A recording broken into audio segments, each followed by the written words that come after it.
Mana turagushimiye nanone kubw'uyu munsi uduhaye, ni umunsi w'umugisha, uhabwa icyubahiro, wakoze kuturinda.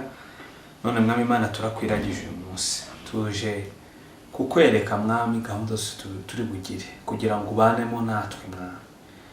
Mwami ni wowe uzi imitwaro y'imitima yacu, ni wowe uzi icyo mwene data mushiki wanjye akwifuzaho.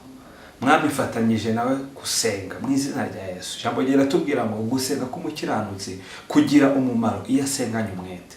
Mwami dufashe intambwe yo kugusenga tukwinginga kugira ngo ugire icyo ukora, kandi mwami dusenga twizeye kuko tuzi ko nibwo bushake bwawe kutugirira neza. Ariko nanone Satani ahora hari ashaka mwami kutuvangira. Mwami ndasenze kugira ngo imigambi iburizwemo, aho ubushake bwawe bube kubera bwo gusohora ku buzima bwacu.